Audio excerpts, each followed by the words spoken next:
I actually don't mind it because I can't really recognize like the nerdy terms, so You just don't know when somebody's wearing something nerdy Yeah. or something cool. It's like, oh, yeah, Jujutsu Kaisen. Yeah, what brand is that? What brand is Jujutsu Kaisen? No, that's fashionable. Yeah. yeah, literally me. Like if you don't tell me what it is, I just would not know.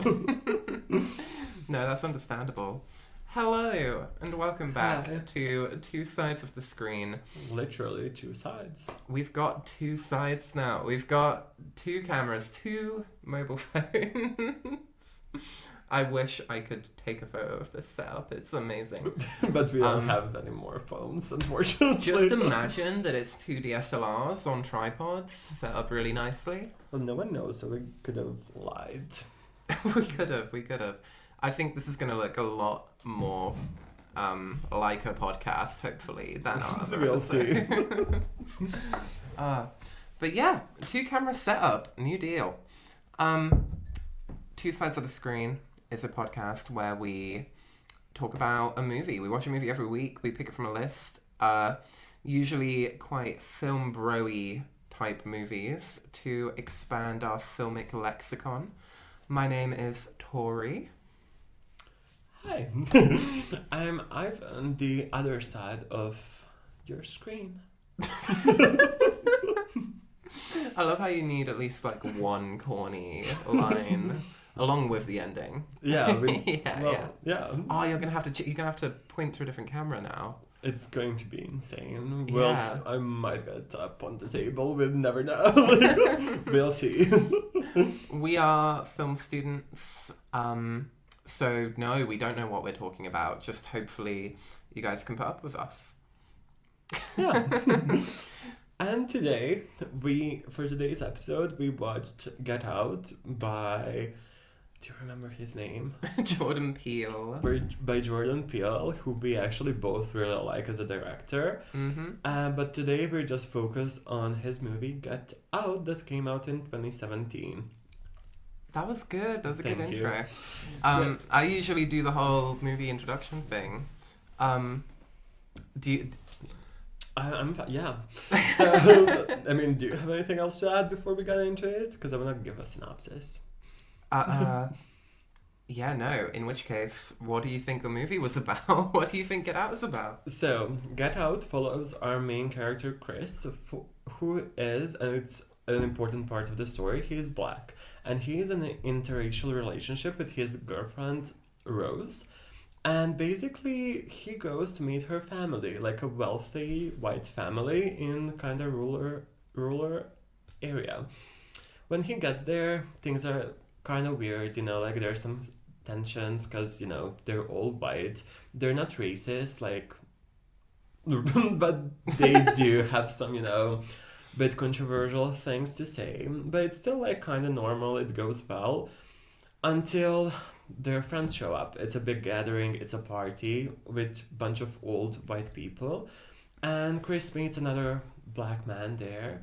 And things kind of take a turn because the black man who was there with the like wealthy old white people is kind of like acting weird. And things are a bit, like unsettling, but nothing too much until Rose's mom hypnotizes Chris. I'm not sure if this goes in chronological order. Immediately. It's fine. No, it's okay. Basically, Rose's mom, Missy, hypnotizes Chris, because she's a therapist, like that's what they do. But later on, it turns out that there's an auction for who can buy Chris. It's giving modern slavery. And it turns out that... It's giving classics. It's giving old slavery, I think, more than... Anyway, it turns out, like, bear with me, it turns out that the family is a bit sinister, What they do... They're a bit kooky. They're a bit quirky. Yeah, what they do, they basically want to be like Loki immortal, so they switch brains with young black people in this case, because they think of black people as more athletic and more youthful. Genetically superior. Yeah. Basically, yeah. So that's what they wanted Chris for, and Rose was his partner was in on that, and she knew all along, and she lured him into that. But in the end, Chris managed to escape with his life nearly, and also killing, well, most of the inner family. Yeah. That's a good synopsis. Yeah, a little bit all over the place, because it does have like really, the whole film essentially has two themes, so it's hard to like put them in chronological order because they're like intertwining all the time. In which case, what do you think the two themes are? I think it's like the basic horror thing, like escape and survive your tormentors, which Chris was basically doing, and the tormentors were the whole family. And the other one is like just the interaction between white people and him being black, and like the things he faced with in that family, like the influence of an interracial relationship on a white family that doesn't have any black people in it, basically. Yeah. And they intertwined all over, so it's kind of hard to like really set them apart. I can't remember the name of the main actor now. Me neither, but he plays is amazing. Chris, but I love him so much. All of the actors, actually, like the acting was so good in my opinion, because I watched it, like we both watched it 2 times, I think. Yeah, well, I've seen it a few more, I think. Okay, that's insane. It came out in 2017. It's like, Yeah. what was that, 7 years old? You can fit a good few, like, you can fit like 4 viewings in that while like You not shouldn't. really remembering it. Yeah. I shouldn't. Yeah. What's your limit for like when you can rewatch a movie? Never. Genuinely, I hate rewatching movies. Like, this is one of the movies that I really, really liked, so I didn't have an issue with rewatching it. And I also like watched it really young and like in a different period of my life. So this one was worth like rewatching especially after 7 years. But like usually I don't rewatch things because like I already know what's happening. Like that's it. That's such like a story-focused way to consume it, which Yeah. lines up with Yeah. what I know about you. It Yeah. is.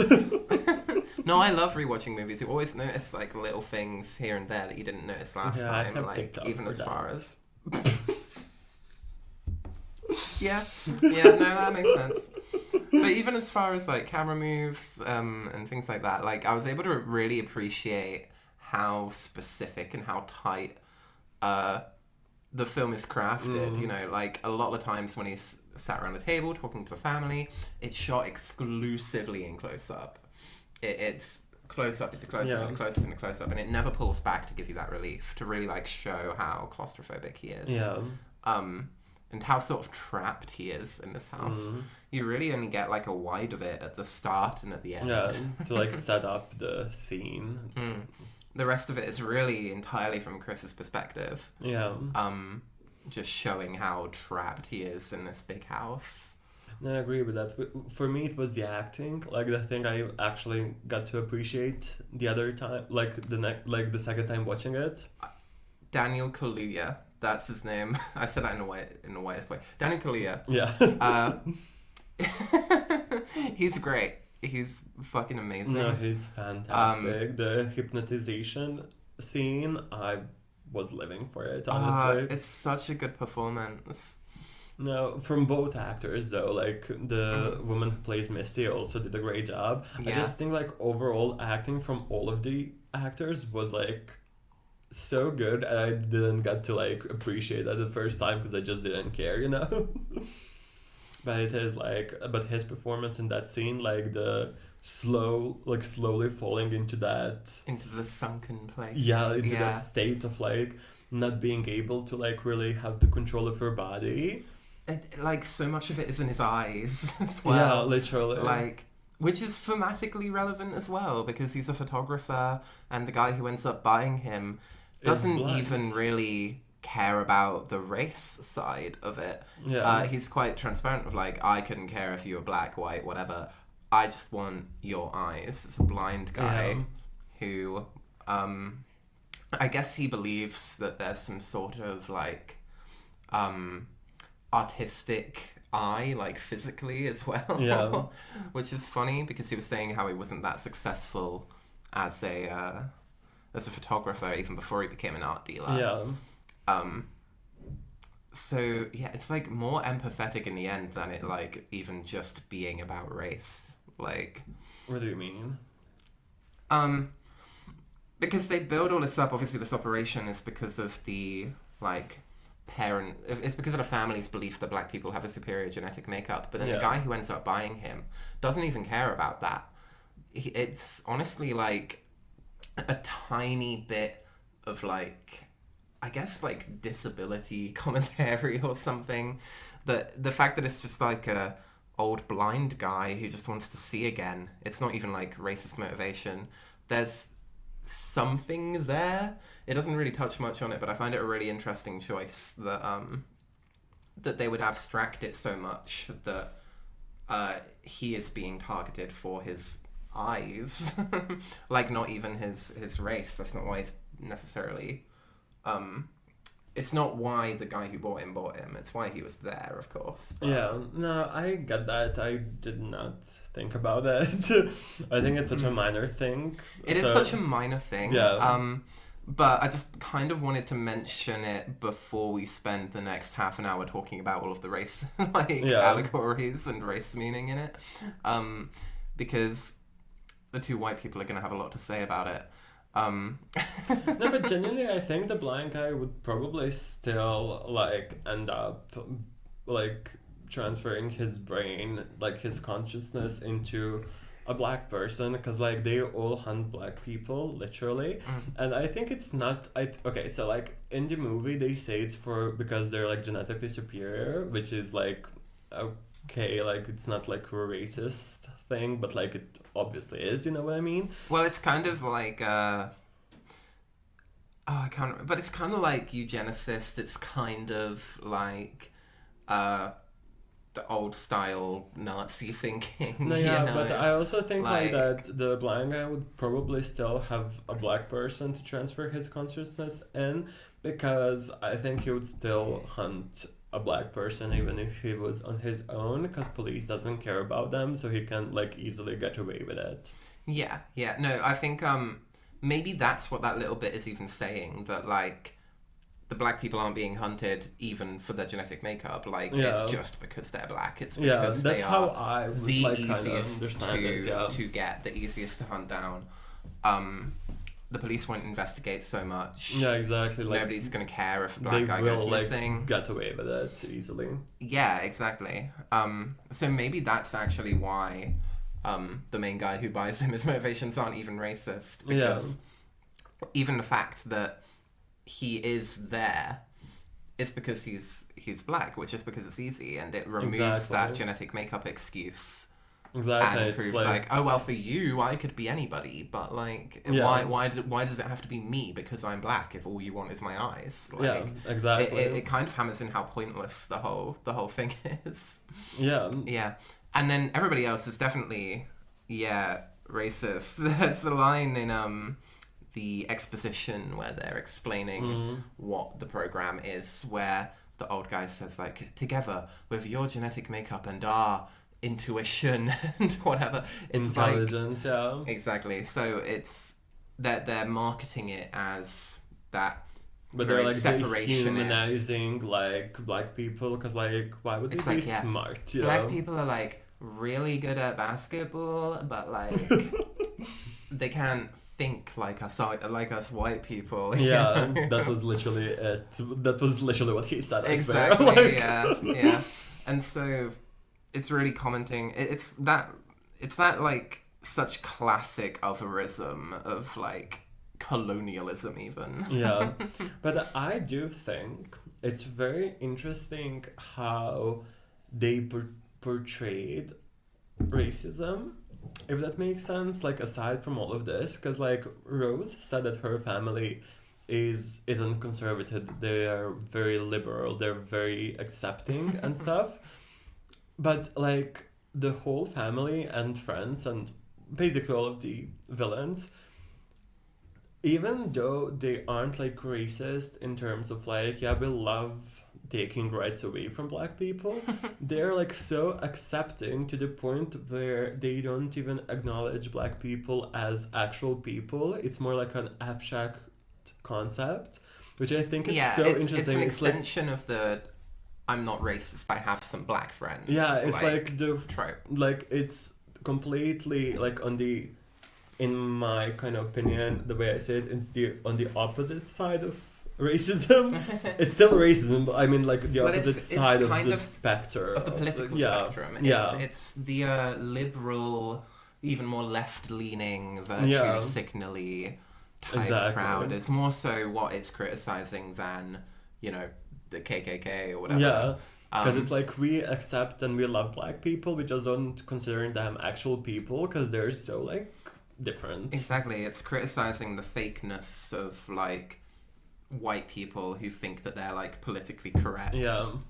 By saying that they could have voted for Obama for a third term. Yeah. They would have voted for Obama for a third term if they could, which I think is one of the best jokes in the movie. Which also, it's really funny.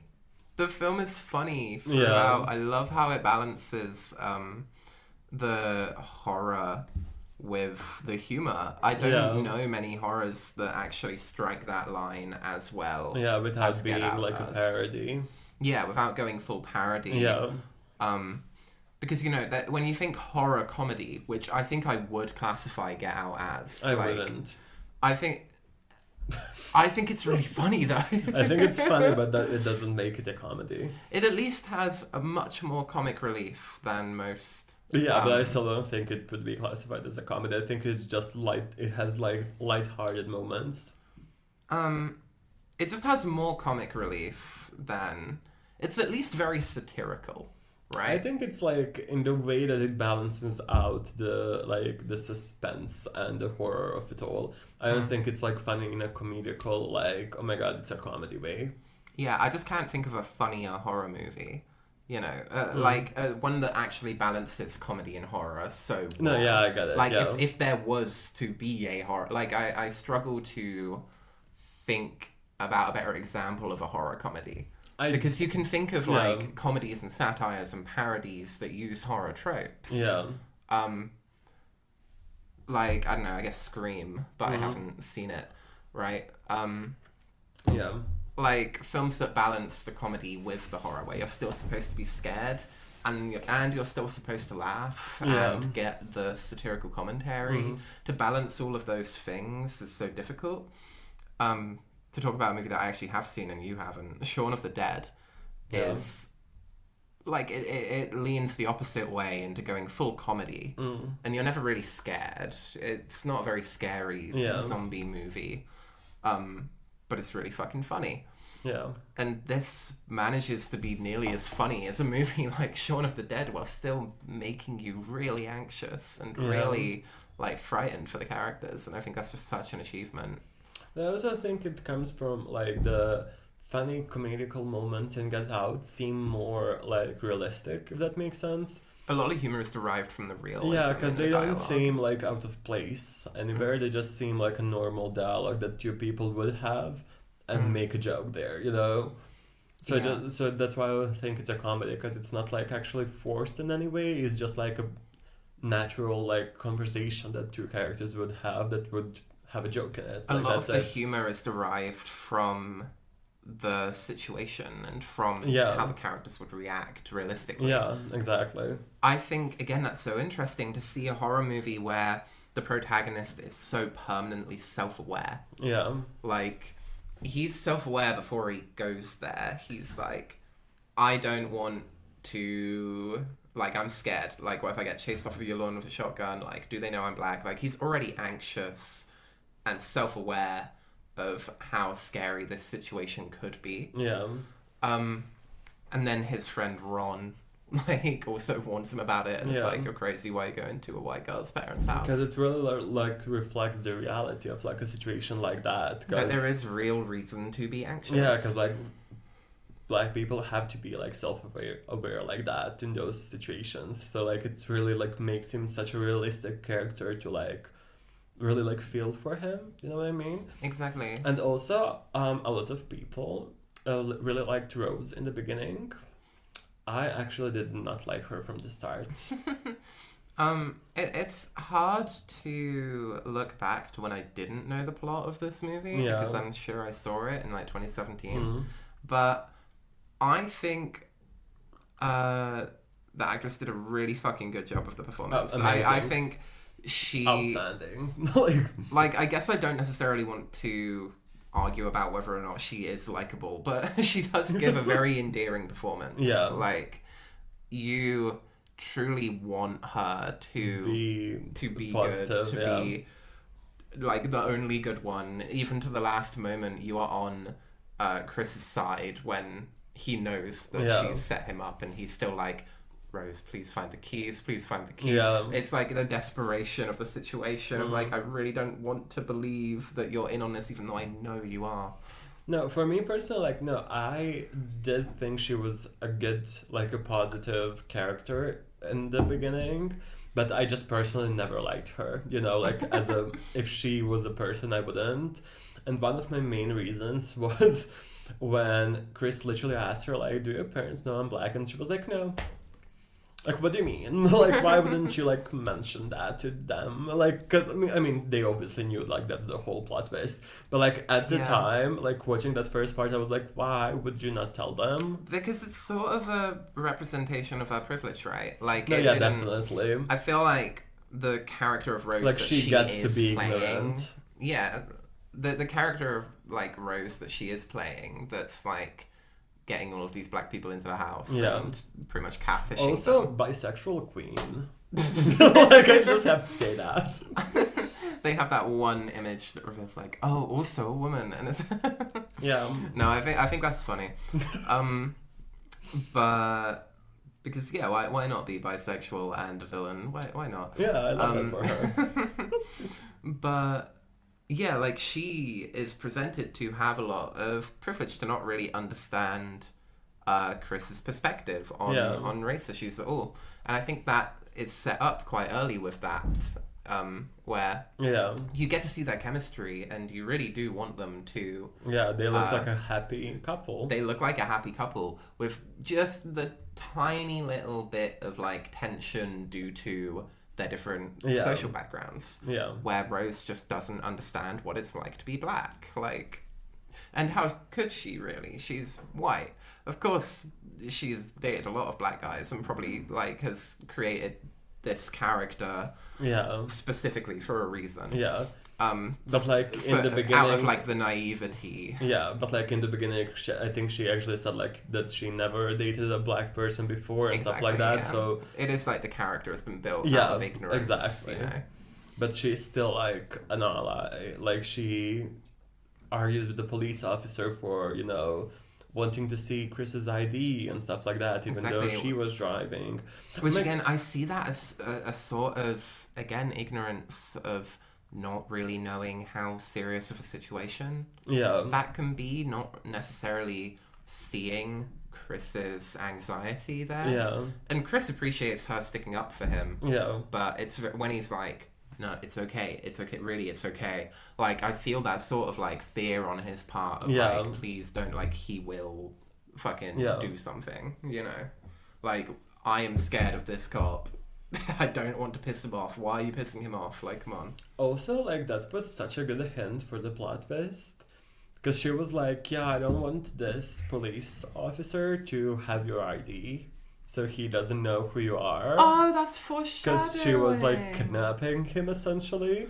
Which I think was iconic. Like, I did not notice that the I first actually time. missed that. That's No, so watching it the smart. second time, I was like, wait. There's so much foreshadowing, actually, like, from the beginning. I didn't notice that one. Yeah. I noticed a few others that I can't think of right now. Yeah, but like the whole like I never told my parents you were black and stuff like that. That's also Yeah. like falls into the foreshadowing of everything. Mm. But like just like there's so many small details like that in the beginning that are, but they're so smart because they are actually very realistic things that could happen in those moments. Yeah. And you wouldn't think like, yeah, this is because she's gonna murder him. Like, which I just love how the plot is set up.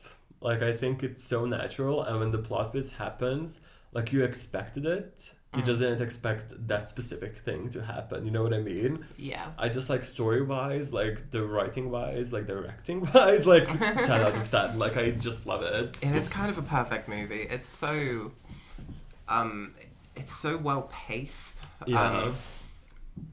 I actually put up a question asking what people liked about Get Out. But we can't actually see. No, I can check. No, it only got one response. Oh. But it was somebody else saying that the pacing was their favorite part. And again, it really doesn't like stop. It never feels boring. Even though it slows down at several bits. No, but every time it slows down, it builds the suspense. Like, every time it slows down, you feel like there's something that's gonna happen. And, like, it has that pace of a true horror film where it's like, we are not going fast all the time because we need to slow down and build the anxiety, but we are not too slow to lose the intention of the audience, which I really, really love. Yeah, it's at such a perfect pace, because if it was cut together just a little bit faster, then it would feel like it's spiraling so quickly. Yeah, it wouldn't have the same impact of like building that like because it only takes place over like a couple days. Yeah, like 2 to 3 days. Yeah, I think something like that. Yeah. I think it's literally 2 days or something, but yeah, and just as he's slowly revealing all of this information, you really get to hang out with Chris and understand him and where his anxiety is coming from. Exactly, yeah. All of these little interactions.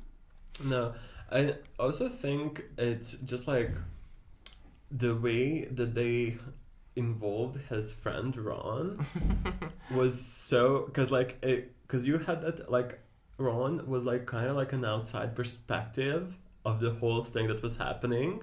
And I just love that we weren't stuck in that house as like a viewer. You weren't stuck in that house the whole time. You had those breaks where you were like, yeah, let's see how the world is actually doing. Like, we are not in this situation trapped with Chris. We are like, it added such relief to it because it was because it's still so scary, but like still like you see Ron doing something about it. You see like Ron being like free and doing his thing, and you have that little bit of hope that like there is somebody on the outside that cares about this. Exactly. It's not because a lot of time like horror movies can just feel so devoid of any sort of hope.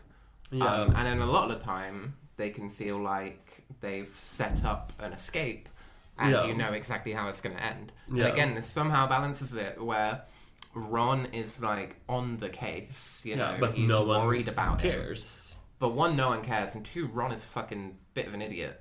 And so he was actually really smart, so he got him out in the end. He presents himself as a bit of a fucking idiot. So so yeah, you don't know if Ron's gonna help out, if Ron's gonna save the day, or if he's just there for comic relief. If those scenes of Ron were taken more seriously, if it was like a sort of detective B plot in a way, then I think it would remove so much tension. Yeah, that's why they worked so perfectly, because they weren't like tense, they were like relief, but you were still worried because like he was worried about his friends. It gave you temporary relief. Yeah, exactly. Like comic relief is supposed to. Yeah. It gives you that temporary room to breathe because you're hanging out with Ron and he's funny and charming. And then as soon as you cut back to the house, it's like, oh no, we're back in it. Yeah, exactly. And I just love that because I think it helps so much with the pacing. It also helps to make the film feel less slow, but still manages to slow it down, if that makes sense, because like you're taking time for Ron's scenes, so you don't have to speed up the other ones, but like it feels like it's going faster because Ron's scenes are like shorter, and you just like, I don't know, it makes it like the perfect pace where you're not bored, but you also are anxious. That's the one scene with Ron where he's describing the situation to the detectives. And I just love that scene because it feels like an SNL sketch, like in the middle of this movie. It's such good relief. It comes at the perfect time. But it also for a longer scene with Ron. Yeah, but it also makes you kind of like anxious because like why aren't these detectives doing anything? Like this is Yeah. a dead end, like what's gonna happen to Chris? But then also it's a really funny scene. Yeah. And it's shot comedically and it has really good timing. Which I don't know if you know, Jordan Peele comes from comedy background, and I he didn't know that. yeah, and he worked on SNL and did a lot of skits for that. Oh, good for him. Yeah, Key and Peele was his like own show, his own comedy show. And Get Out was his first foray into actually making a movie. Yeah. And so that's where all the And he comedic did aspects come an from. amazing job. Exactly. He did a great job, but that's where all the comedic aspects come from because he was a comedian and Yeah. comedy writer Yeah. beforehand. And yeah, it's crazy to see how he has somehow juggled those aspects and made Yeah. a great horror movie. No, definitely. And I also really, we kind of touched upon this earlier, but I like how the ending was positive. Like, I truly like that, like, Chris got out, because the original ending, he was supposed to, like, not have a happy ending, basically. But in this one, he literally just won, like, as a true, like, survivor in a horror movie It's like should. Final Girl. Yeah. yeah. He just, like, And he had- was injured, you know, he's covered in fucking blood, he's traumatized, Yeah, he got stabbed through the hand. Yeah, you he know? had the whole, like, that's what I also like. He had the whole, like, horror final survivor fight, and he still survived. They didn't, like, decide to, like, no, yeah, actually he's not gonna make it to like, you know, represent how the world actually works. So they were like, yeah, he will make it because he is iconic. And I honestly love that. I really like that they went with that ending instead of the original one. Yeah, in keeping with the realism of it, I feel a lot of people would describe it more as like a psychological thriller Yeah. than like a traditional horror. But I do love that at the very end, it becomes a horror movie in that like there's finally violence Yeah. happening. There hasn't been like any violence in the movie up until this point, but Chris dispatches each one of the family members so quickly and so satisfyingly. It's so triumphant to finally see him escape and just fucking stab the dad While with the Rose moose was horns. just casually chilling in her room. Yeah, I yeah. low-key love her for that. With the segregated cereal. Okay. No, because she has like the bowl of Fruit Loops with Yeah. the milk separate. It's like the dumbest Oh, visual metaphor, but people like to talk about it on TikTok. Okay, that's one that I Things haven't you seen. didn't notice and Get Out. No, good for her, but I love that she was just like looking for the next victim. Yeah, and I love how comedically psychotic she is when she reveals like her character. It's like Yeah. the hair's tied up, she's looking all stoic, she's on the phone to Ron, like looking forward while faking her voice. You Yeah. know? All the pictures go up behind her as soon as she Yeah. thinks she's home free. She's eating the cereal separate from the milk. She's immediately, as soon as the character drops, the most comedically psychopathic character. Yeah. No, and I love that. And the It's so actress tropey. did so well with that too. I just have, I don't know, like I Yeah, truly did yeah. not appreciate the acting first time watching it. No, the actress is so good. But yeah, the way that Chris just like immediately dispatches like all the family members. Yeah. Again, it feels so satisfying because it doesn't feel like he has any plot armor. Like if they had a proper, like if he had to brawl like each one of them, or if Yeah. like the, or if like you know the bad guys had more power, then it would Yeah. feel like a bit plot armory, a bit like, how is he going to get out of this? But as Yeah. soon as he starts fighting, it's like immediately dead. Walk into Yeah. the room with Missy, knock the fucking teacup out the way, Yeah. like great, because that would be really annoying. Like imagine if like he just lets her get to the teacup and Yeah. then he's in the sunken place again and then he has to get out. Exactly. Like that would be so annoying.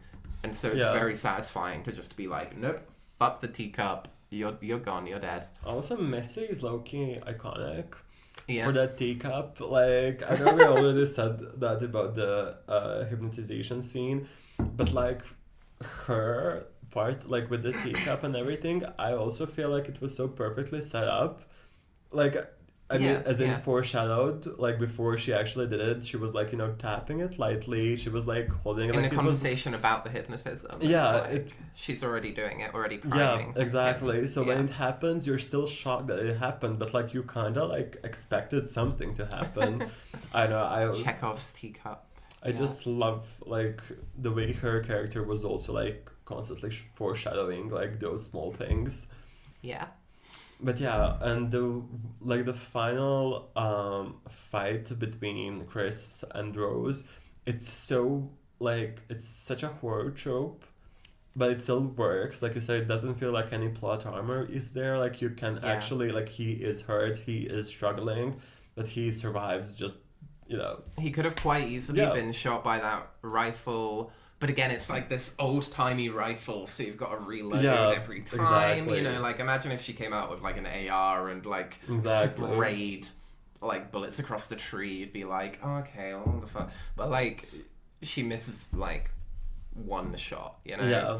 And then she's like, okay, I can't hit him from here. I need to get closer. Also, do you think she died? Yeah. I know- Eventually, I think she bled out on the side of the road there. I mean, I know She it's got kind of shot like in the stomach with the rifle at very close range. yeah, because I know it's kind of like obvious, She had like like blood coming from her mouth. you yeah, know? but feel like I think her death was like done like that on purpose, because if they ever decided to do like a second part, which I truly doubt that they ever will, because it's a standalone film, but it leaves it a little bit of an open ending. Like, yeah, she might have survived that. I think she is left alive to bleed out just because Chris didn't want to give her the satisfaction. I think it's thematic to like, yeah, he doesn't have to, right? And in a way, he would be almost proving their racist ideology right by killing all of them with brute force. No, you yeah, know? I'm more so looking at it from like a horror perspective of like if they don't die in front of your eyes, they are not dead. As in like the villains in any horror. Yeah, you know? that's fair enough. So like we didn't see her actually fully like dead. So there's a chance that she survived. It doesn't matter at the end because like we are never gonna see like a continuation of that story, but like still like But also, how would she ever be a threat to anybody ever again with all of the house burnt down and all of her family dead? yeah, but all of the family friends are fine. Yeah, but they also, I guess, don't know anything about procedures. True, but she knows a lot about them Yeah. because her family was the one doing them.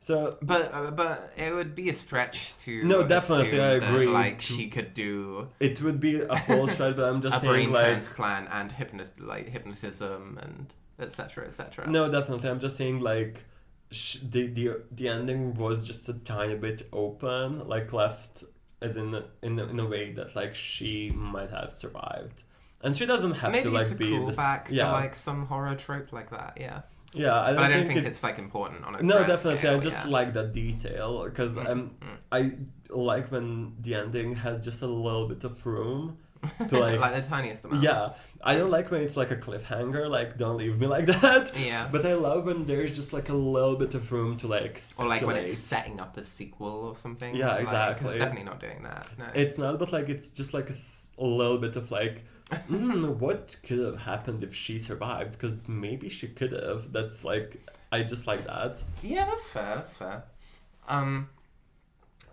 Lakeith Stanfield's And if performance. you are a raging racist, you also have left. It leaves you with a little bit of hope of her survival. Because you never Because know. I'm sure that was the audience that was in mind for that. You choice. never know. Maybe some people are watching it and are like really on the Rose's side, you know. No, going back to performances. Yeah, please. No, Lakeith Stanfield, who plays the guy who says the title of the movie, Get Out, Get Out. I love him and Andrew. everything. No. Yeah, And- yeah, it was Dre. Yeah, Andre. yeah, Yeah. Was that like his real name or was that what they called him? I'm not sure. They called him Dre. His name was Andre, yeah. Okay. And then he had a different name when the white Yeah. guy was Alright. possessing him. His performance is so good. I love him in everything he's in. But, yeah, because all of the performances from the black people who are trying to embody an old white person, Yeah. it's like they actively like change their voice, like their intonation, their way of speaking, like it is somebody else talking from their mouth. And it's like these old white people just And don't. also the foreshadowing with the hats and the hair. I mean, like, 'cause surgery scars, so they all have their heads covered. Yeah. No, that's true. Like, because even the groundskeeper wears a cap. Yeah. Yeah. And you would see it otherwise, but yeah, it's like these old white people just like don't even know how to like use the voice properly. Yeah. And so they all talk kind of like hushed and like a bit airy and breathy. Yeah. And then the second that like he takes a photo and Andre Triggers. comes back, Yeah. it's like his voice goes straight back to normal, and it's like get out, and it's like it's such a stark difference to be able to do that in the performance. Yeah. Is fucking crazy. No, definitely. And same with yeah. the guy who plays the groundskeeper. Oh yeah, in the Yeah. final, yeah. No, they were all definitely amazing. I mean, we only never really saw that from, I forgot her name, but the... Yeah, like, the grandma. Yeah. Yeah. We only like, I don't think, yeah, there was no scenes of her like doing that. Yeah. But I truly like, even her like subtle performance was still like outstanding to me. Like, Yeah. she did, like all of the actors did such an amazing job, like truly. I love how all of the people that you meet at the party and all the people who do end up inhabiting a different body, Yeah. like they all want it for a different, very specific reason. It's like very vain reasons every Yeah. time. Like the granddad wanted it because he lost to Jesse Owens in the Yeah. Olympics, which I find hilarious. And then the grandma is shown to be like looking at herself in the mirror like a lot, and so that's clearly like the fetishization of the black woman's body. That she just thought that black women were more beautiful, and it's reflected by the people at a party. You say like black is in fashion or whatever. Yeah. And the whoever was in Andrew's body also like, yeah, being black in America is amazing. I love and like twirling and like showing off, you know. He's like showing off his new body. It's quite funny. Showing off his new body. Yeah. Yeah, low-key. And the guy who is immediately asking Chris about if he's ever done golfing.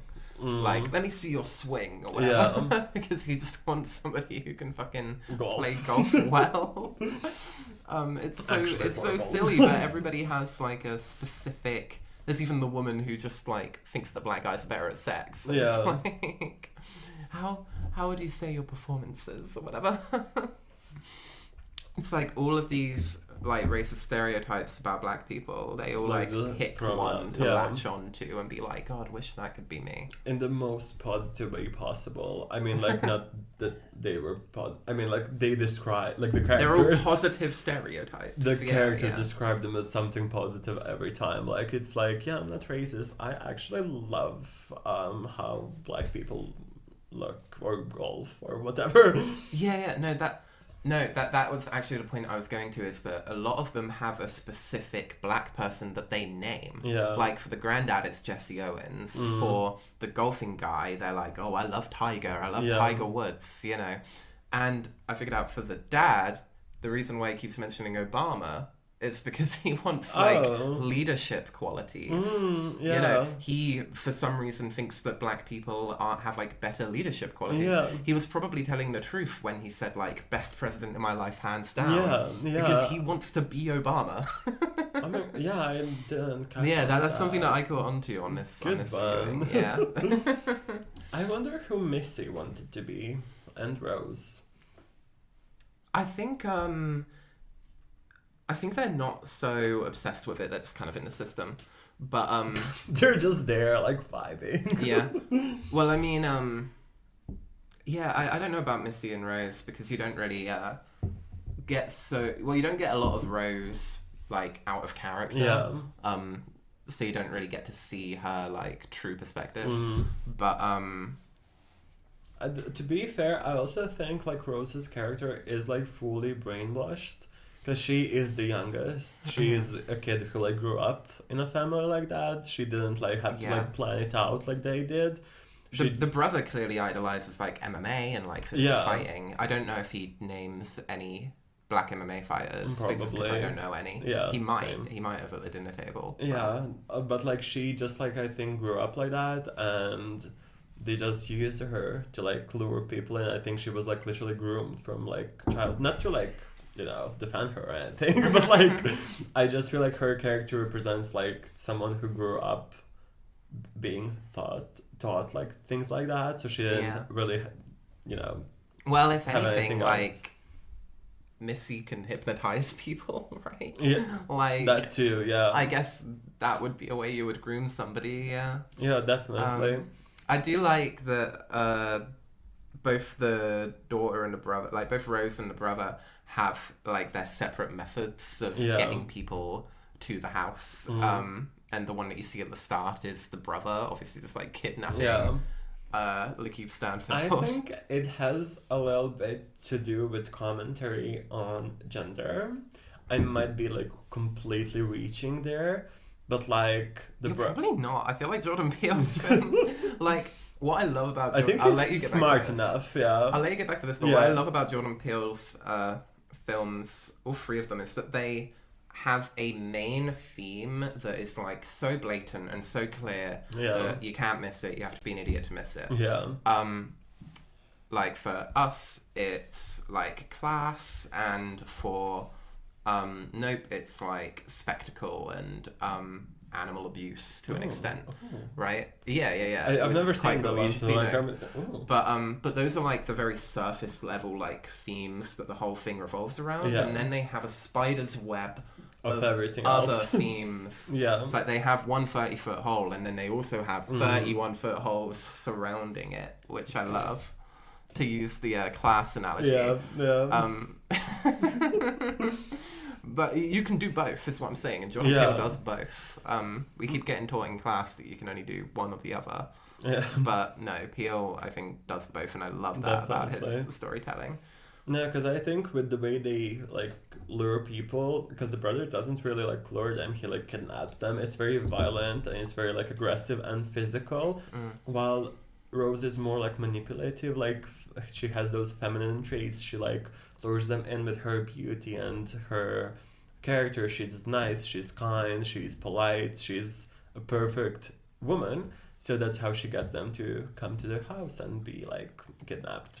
I guess maybe it's like the two sides of I think maybe it's like the two sides of like racist abuse that you can face, really. Like one being very overt, like when he's at the table, he's the one who is most overtly Yeah. like talking about his race, like pointing things out, you know, Yeah. like, oh, you with your genetic makeup, you could be a fucking beast or whatever, you Yeah. know. And so he is just objectively like violent towards black people. Yeah. That's like the obvious racism that black people do face. Yeah. And then there's the more subtle, under the surface, polite I racism think, like, I also think, like, that also ends up killing black people. no, I think, like, Rose didn't show any, like, I think hers was more ignorance that obviously, like, ties into that. So, like, it also kills black people to, like, be ignorant and, like, you know, not acknowledge the issues that they face. I just think, like, hers was mostly, like, playing on the ignorance part of, like, people who are not racist. And his was just, like, being violent and aggressive. Exactly. I think they represent two sides of that, like, just objectively racist, violent people. Yeah. And, like, he's a good comparison point there. Yeah. So you can say, like, look, this is, like, the racism that you think of When you think Yeah. racism, you think like black people being attacked in the streets Yeah. for their race. That's what he is doing. And then what the film is actually commenting about is the more subtle, Yeah. under the surface. And it's really interesting to, like, it makes the audience root for Rose once again as a good character. Because, like, you have that contrast between her and her brother, and you're like, no, but, like, she just doesn't want to go against her brother that much, but, like, she's not racist. Actually, he is. She's not. She's amazing. And you still want to, like, believe her that she is a good person here. Because the brother is a fucking dick. Yeah, exactly, which I think it's also, like, amazing. Yeah. Like, plot-wise, like, writing-wise. Like, I think that's so brilliant. Exactly. And she can always play the, oh, I'm so sorry about my family. Yeah. Oh, no. Exactly. Like, the gaslighting on display is great. Mm. And I also think it's a interesting contrast between the parents and the kids. Because with the parents, like, Missy is the one who's more violent.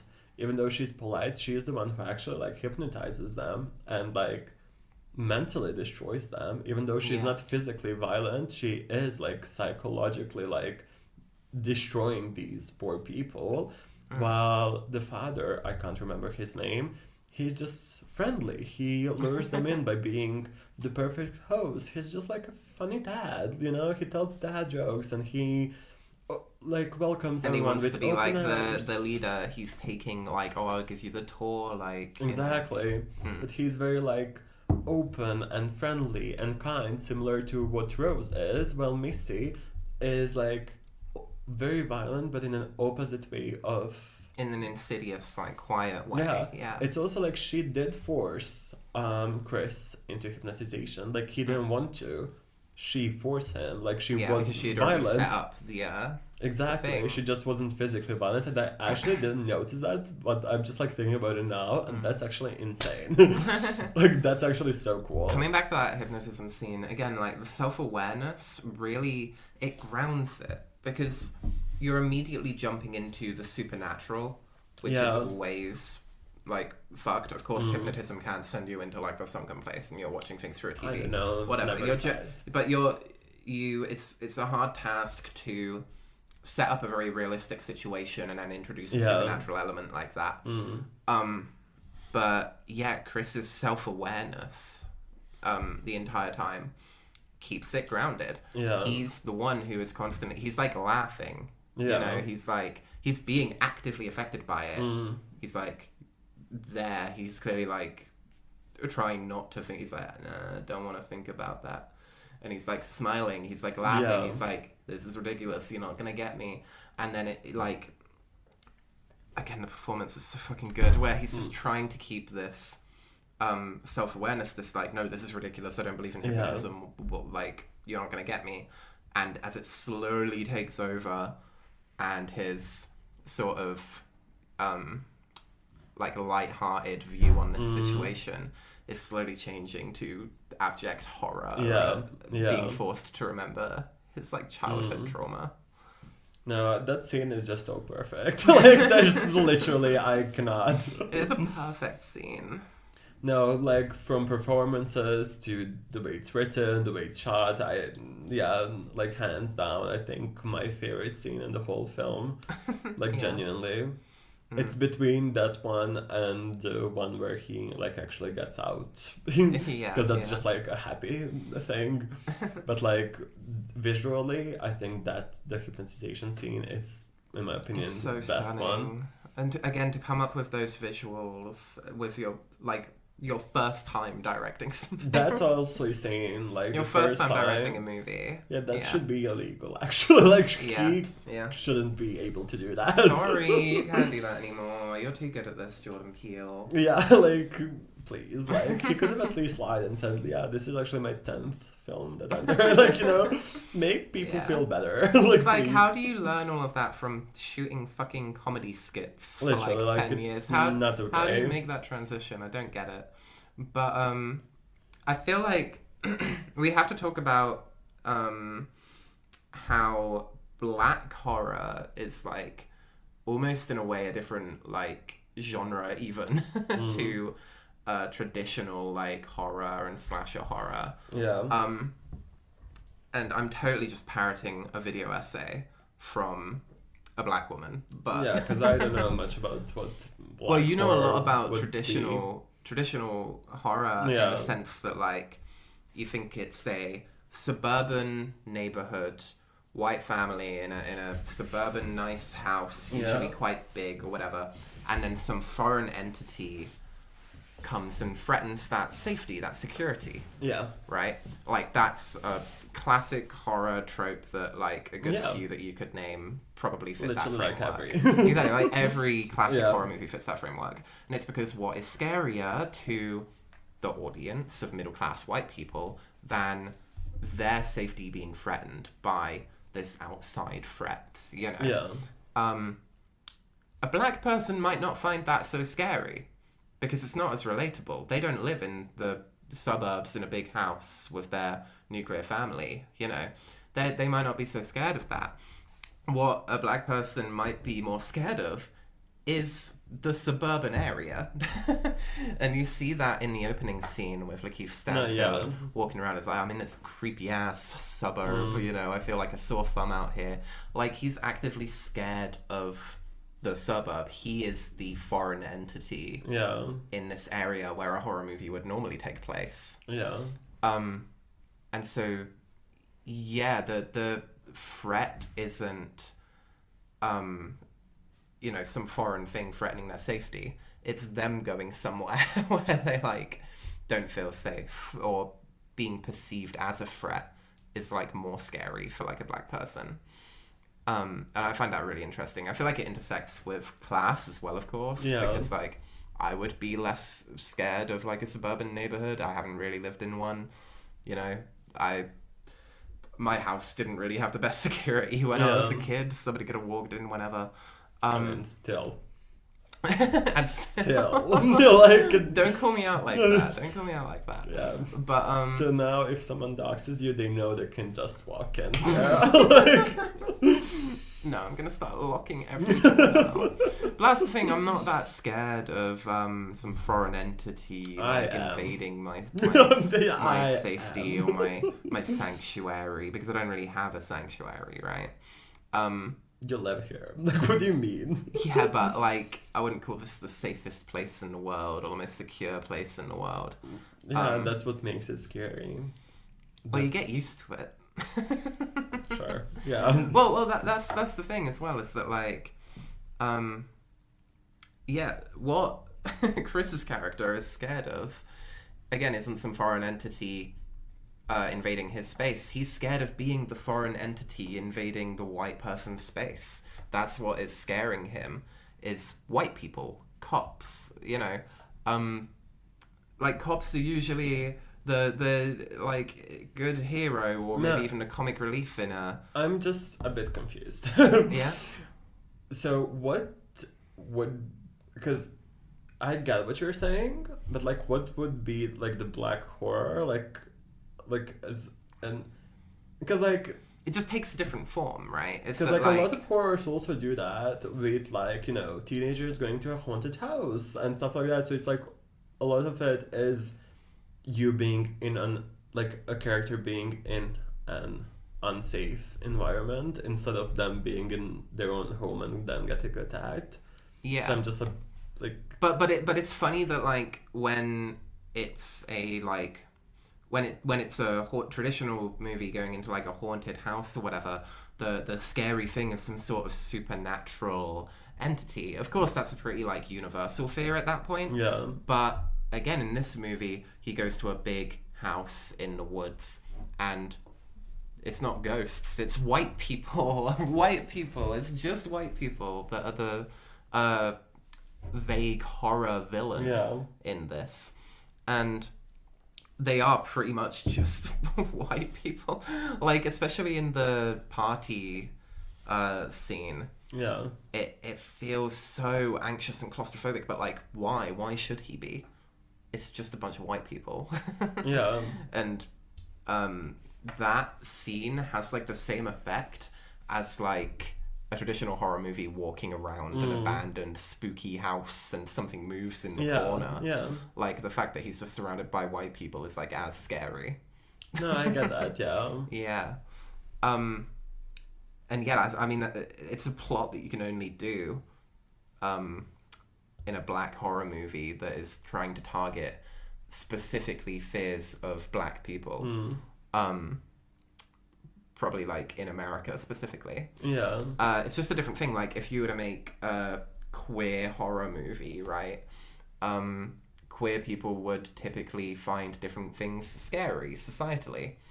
I think I just don't get that. Like any of that. Like, I'm following you, I'm just not. Well, you could think about like understanding.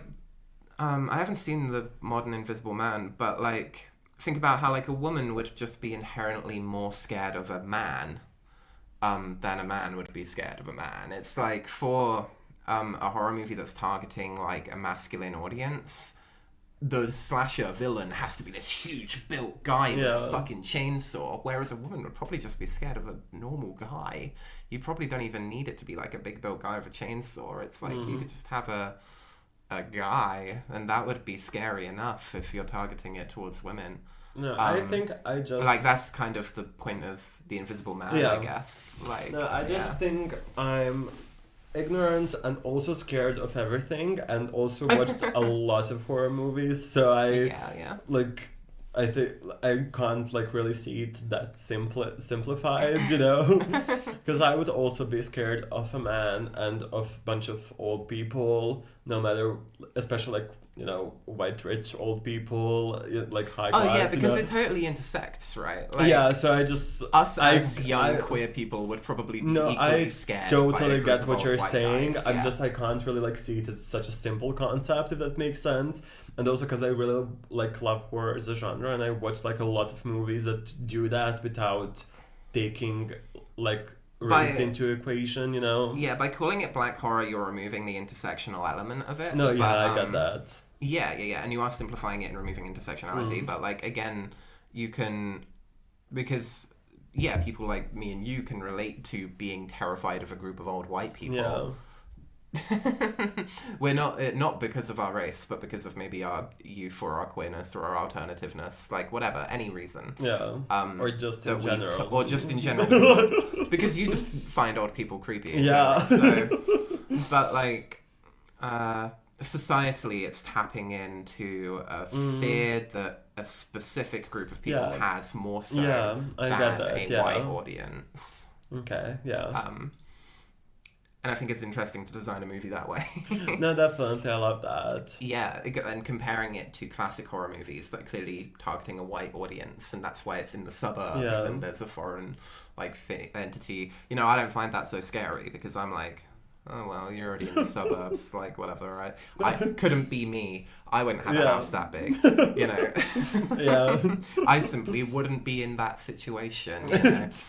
You're too poor for I can't really relate to it. You know? Exactly. But then being scared of a upper class family that I've been invited to. I don't know, honestly, sometimes I feel like that hanging out with Robin's family. Amazing. You know? No, I get it. I also think like the horror genre as a genre is the best to like take something like that into account, because I think it's the easiest way to represent a group of people's, you know, fear. Like no matter if it's black people, women, young people, teenagers, rich people, whatever. I think it's the easiest genre to like really like represent those fears. I'm not gonna say struggles, because like, but societal fears broadly. Like, exactly. I feel like you can get a good idea for what the general anxieties of society are by just looking at that era's horror movies. Because we can all relate to being scared of something. Exactly, and that's why like a lot of like Invasion of the Body Snatchers or something can be, I think, maybe uncharitably read as like fear of immigrants or something, you know, fear of the foreign entity coming in and replacing you or whatever, because maybe at the time that was a fear, you know, in society. You can draw a lot of analogies between just horror villains and societal fears. No, yeah, definitely. So I just think, just because everyone can always, that's what I think, like with Final Girls, and I think it's so interesting that this horror didn't have a final girl in it, because like it is like a main horror trope, Yeah, and just yeah. like removing that part, I think it also really like sends a message of like, I mean, it's also not an ensemble, right? Like, it's just about one guy. yeah, but like horrors that are about one person are usually about a woman Yeah, that is true. surviving, not a man. Mm. And if it's about a man, then he either dies or has a woman who survives with him Mm. that he like probably saves because he's a man. But still, you have the final girl. Well, because the final girl trope is commenting on womanhood, right? Yeah. It's commenting on femininity, in the same way that this movie is commenting on race. you Yeah, know? but I also think like it's really interesting to remove that trope.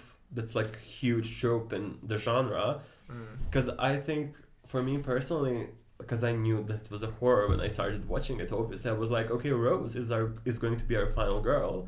And looking at it from that perspective of Rose being the typical final girl in a horror, she's, young, attractive, naive like, kind, whatever.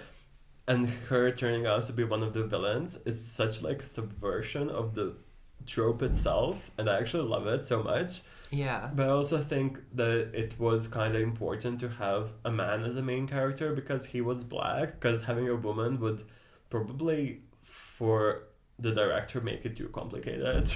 Because you want to focus in On the race. So on you- race. yeah. And so by removing like the final girl trope and all of the commentary associated with Women, womanhood yeah. in horror movies, by removing that aspect, you can really hone it in on race. Yeah. Which, I mean, you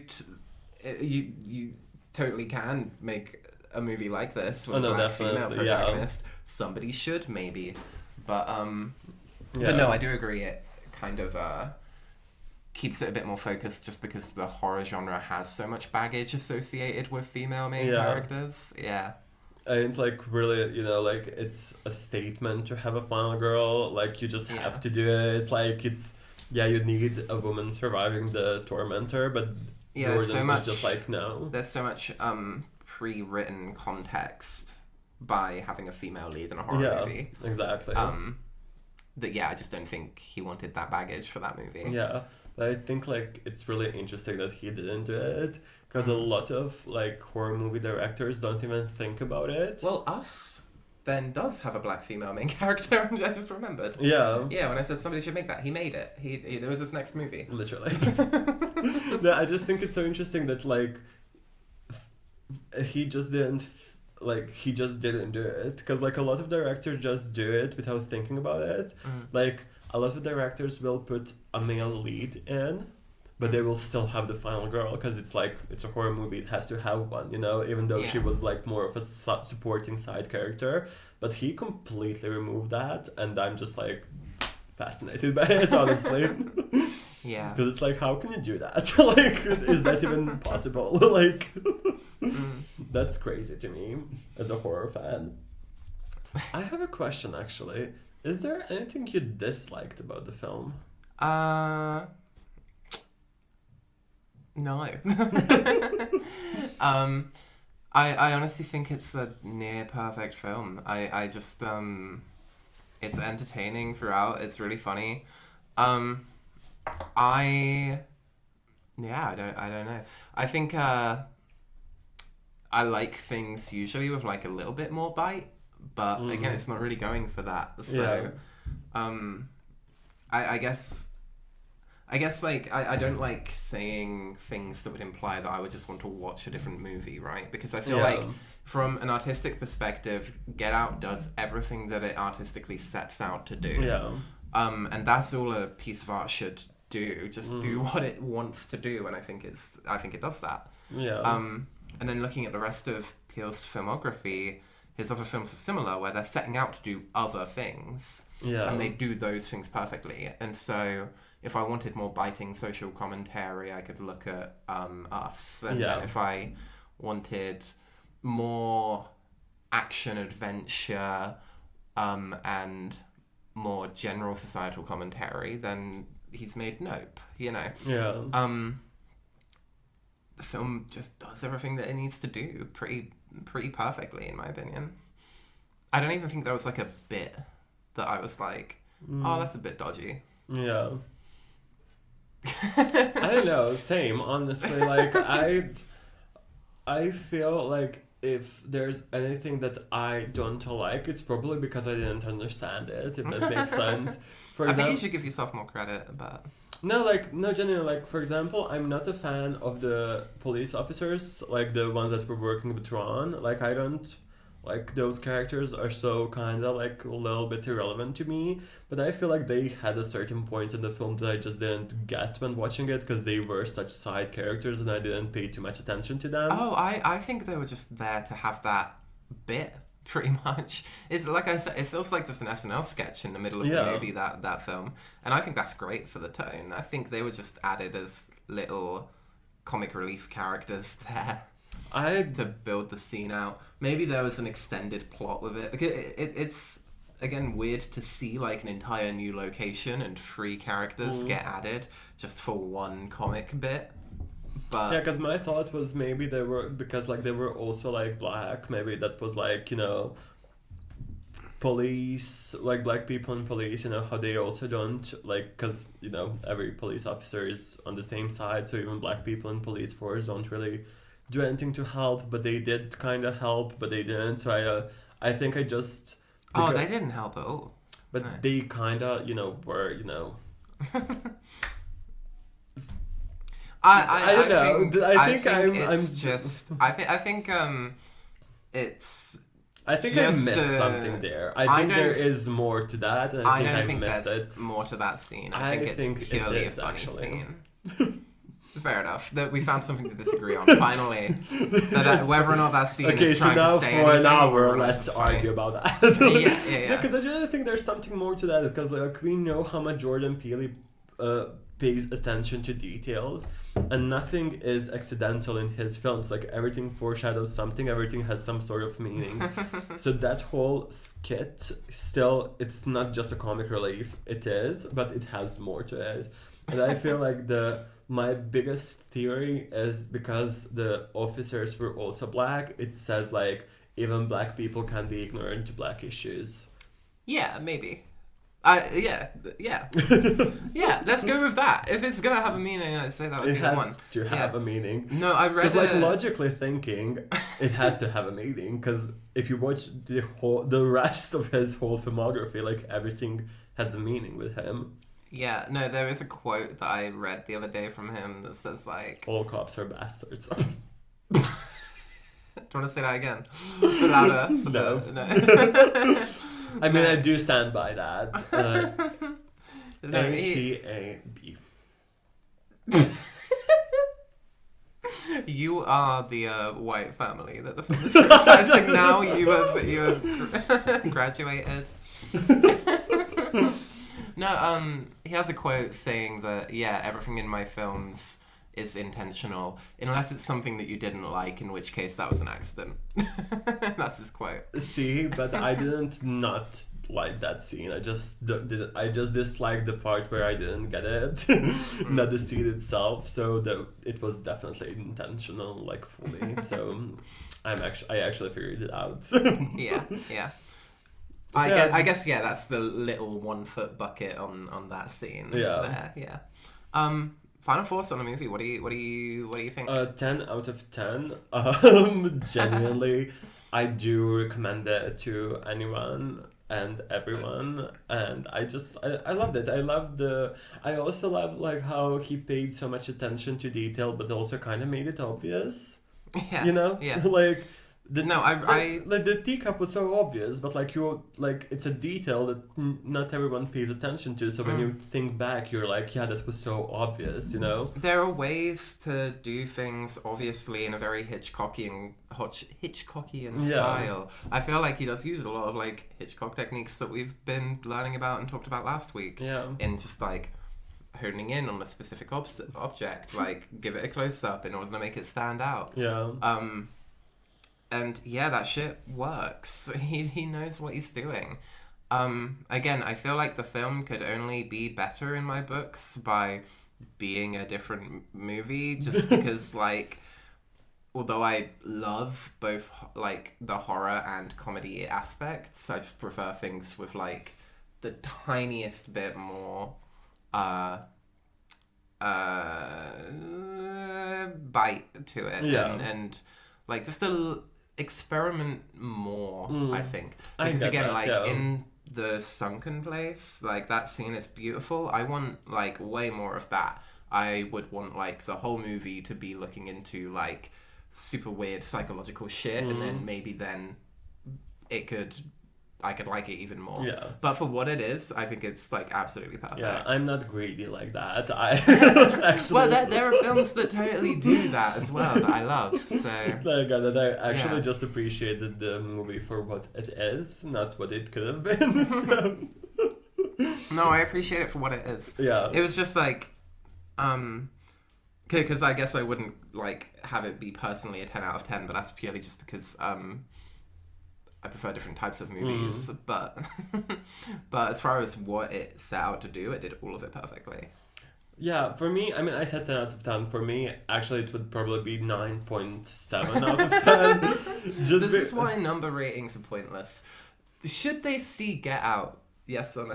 Yeah, Of but I course. just think for me personally, like, it's missing the final girl. Exactly, because Like, it's a different movie. I'm missing a woman to root for. But I also love one of the things that this is such a sidetrack from everything, but one of the things I loved about the movie, which is something I genuinely appreciate, attractive people. Yes. Attractive lead characters, no old, bold, ugly people. 10 out of 10. Perfect. Yeah, exactly. What was the other segment? What have you watched this week? I actually will say, I watched a show, and yes, I do not care. Yeah, I will talk about show and movie podcast. No. You can talk about a It's- show. You can talk about a fucking book. I don't know. I It's- want this to be like a rambly bit. It's called Dead Hot. It's a British... Dad hot. Dead. Like Oh, dead. dead like, hot. I just said it slowly for the drama of it, you know? Yeah. It's called Dead Hot, and it's British, and it's in Liverpool, like the setting, which I don't know if it means anything to any people. I've never been there. But yeah, it's British. It's on Amazon Prime, and it's the most soap opera comedy drama British drama that I've ever seen. I love it so What, much. it's like a scripted drama. I don't know what it is. At this point, I watched all like 6 or 8 episodes of it. I don't know what genre it would be under. It starts as a crime drama, but it's so comedical, but it's so dramatic. It's like really, the acting is over the top. Like it's almost funny how dramatic it is, but it's not haha funny. It's more like, oh, this is like satirical, but it's so dramatic. Like the most pointless conversations are going to be like at 100. And it's like about a guy who dated a guy, and that guy went missing, and now he's best friends with his twin sister, like the missing guy's twin sister, and it like that's the basis of it. But somehow you get into like mafia and people dying and stalkers and killers and fake identities. I don't know, 10 out of 10, honestly. And like cinematography is so dramatic. Like a 20-second scene is going to have 20 shots. Like fast cuts, the lights, everything. It's the type of show that I would want to make. That's all I have to say about that, yeah. I think your foot keeps hitting the table. Oh, probably. Gonna have shaky ass cameras this Yeah, entire time. it's the effect. Like, it's a horror style, you know? Like Yeah, Blair yeah, Witch yeah. Project vibes. Very indie, very lo-fi. Yeah, exactly. What else have I seen this week? Did I watch any other movies? No. Me and Robin have been playing the video game Portal 2. Yeah? I can't really talk about this because you kind of no idea what we're on about. Describe it to me, I guess. Like, Yeah. No, Portal It's a puzzle game where you have a gun that shoots portals. You shoot a blue portal on a wall, and then you can shoot an orange portal on another wall, and you can walk through it. And you have to solve puzzles with this device. What puzzles? I love your comprehension. Like yeah. jigsaw puzzles? No. Like, sorry, I need to catch you up. So there's this thing called. So there's this thing called a video game. So it all started with Tetris. No, like Oh my god, was Tetris the first video game ever? No. Yeah, because I never understood Tetris, honestly. I have no idea what that's about. It's like, genuinely. What it's about. It's got deep lore. Yeah, but That's anyway. deep Tetris lore. No, it's a puzzle in the sense that you have to figure out how to get to the end of the level. Like, how to get to the end of the level. Oh, okay. You know? Like, that's how puzzle games work. By puzzle... So, a puzzle game Because I thought it was like, you know, like Candy Crush. Like, you know... Well, the thing is that that technically is a puzzle game in the same See? vein that Tetris or something would be. Okay. But as games get more complicated, So did the puzzles. Too much for me. yeah. No, think of it more like an escape room or something. Oh, okay, yeah, you know? that makes more sense. Yeah, Yeah. like once games started inhabiting like a 3D space, Yeah. it would be like, oh, okay, how do I open this door? So it's And like a you have all VR these game. clues. You can play it in VR if you want. Yeah. It's first person. Yeah. Yeah, and so Same you're just thing. presented with this environment, and you can see the exit. You just have to figure out how to get there with your portals. Yeah. And yeah, I love the first Portal game so much. It's one of my comfort games that I just boot up and beat in like 2 hours if I've like got nothing to do. It's called just Portals. Yeah, no, it's called Portal. Yeah. Yeah. Oh, cool. I think that's like a Melanie Martinez album or something called like that. What, just Portals? Yeah, something like that. I don't know. I don't listen to her, so I'm just like trying to compare. Okay. Yeah. But Portal 2, the second one, has a co-op mode. So co-op means cooperative, as in two people can play at the same time. Oh, okay. Yeah. I was thinking like, oh my god, they Like the co-op, Yeah, like shop. Yeah. like oh my god, they included that. Like that's so cool. No, as in you are both working together. Yeah. To So like a multiplayer. Yeah. But you're not like fighting each other. That's like. Yeah, I don't need to explain what like PvP is. Or Yeah. I don't need to. No, okay. No, so you're just playing the same game together in the game. Yeah. And so we have to solve these puzzles together. Yeah. And we've been playing that rather than watching anything this week. So does it have like levels? How do you like? yeah, Oh, okay. So you have to like just like. it's framed through test chambers. So like I'm guessing like the usual concept, you solve one, you move on to the second one. Yeah. Okay. Yeah. Just linear. Do this level, solve the next level, Yeah. solve the next Candy level. Crush. Yeah. Except they're called test chambers. Yeah. And a lot of the puzzles have to do with using like the momentum from going through a portal as well. Because if you put a portal on the ceiling, put one on the floor, fall infinitely. Yeah. Then you shoot a portal on the wall, and then you'll fly out with all of that momentum. And yeah, it's really fun. We might play it tonight, honestly, or just watch a different movie. I don't know. Yeah, Get Out was like the only thing we watched this week.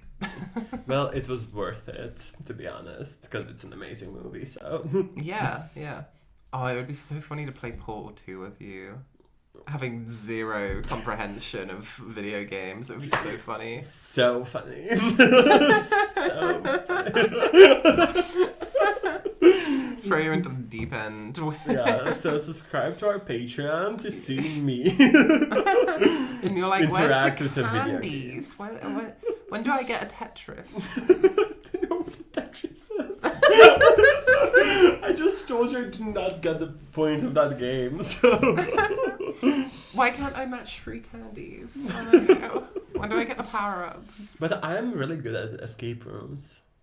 So, you might be able to figure it out. Yeah, I'm really smart. Yeah. No, genuinely, like in escape rooms, I'm either the first one to figure everything out, or the one who just like stares into the camera the whole time because I don't get it. Depends on how much math there is. Yeah. I've only ever been in like one escape room in my life. Oh, lame. I've been to like a lot. Why is that impressive? What do you mean? It just is. I did one. I had to do one by myself because it was me and my close friend, and she got out because she was very scared because it was with like, you know, like actors, you know, like chasing you, Oh, like yeah. mass, like horror vibes. I was really into that, honestly. Like it was really cool. But I was in there by myself, like, you know, the final girl I think show. that's the opposite of cool, actually, just doing an escape room by yourself. Yeah, well, it wasn't on purpose, okay? I was separated from everyone, like, but I did get to the final room, but I was by myself and just couldn't, you know, solve it, obviously. But it was the most impressive thing that they have ever seen in that escape room. At least that's what the lady told me, and I believed so her. Cute. Yeah, just saying. Would you like to sign us out? Yeah, so thank you for being here with us today, for not getting out, but getting in to this podcast. For the next week, we will see you again to discuss Little Women. So that would be all for today, and see you in the next one. And also see you too in the next one. I hope I was in frame.